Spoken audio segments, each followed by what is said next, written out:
What if a private lending institutions refuse to grant loan moratorium as requested by the Department of Education Secretary? If a private lending institution refuses to grant the request of the Department of Education Secretary for a loan moratorium, they may potentially violate certain legal obligations or principles depending on the specific context, the terms of their agreements, and applicable laws or regulations. Below are some possible violations or legal issues that could arise in such a scenario. 1. Violation of government orders or mandates.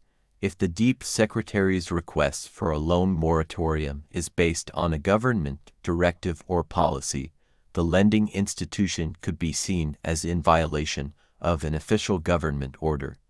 In some jurisdictions, especially during times of crisis such as a national emergency or calamity, the government may issue moratoriums on loan repayments or debts as part of economic relief measures.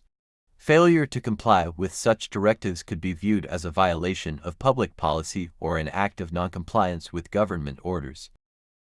2. Breach of contract if applicable.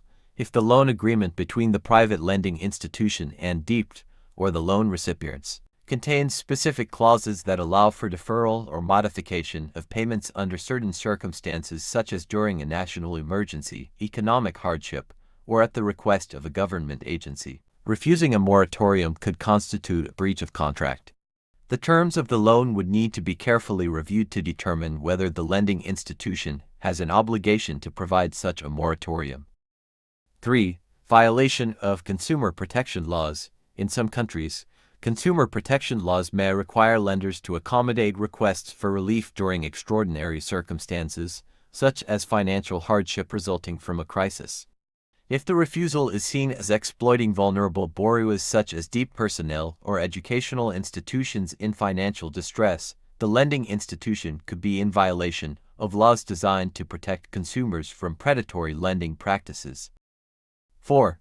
Failure to comply with central bank or regulatory authority directives. If the central bank or a relevant financial regulatory authority such as the Bangko Sentral ng Pilipinas in the Philippines issues a mandate or guidance for financial institutions to provide moratoriums or payment deferrals during certain periods, for example, a pandemic or natural disaster, the private lending institution could be violating these regulatory requirements by refusing to grant a moratorium.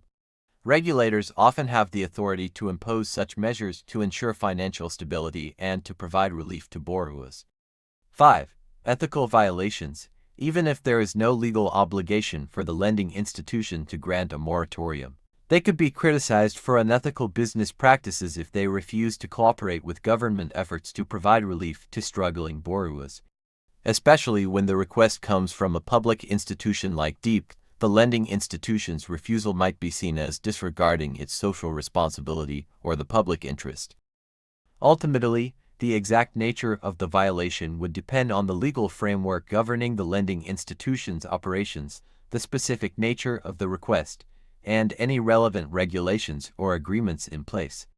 In many cases, it would be important to analyze the legal basis of the DEEP Secretary's request for a moratorium and any applicable laws or policies that might compel or encourage the private lending institution to comply.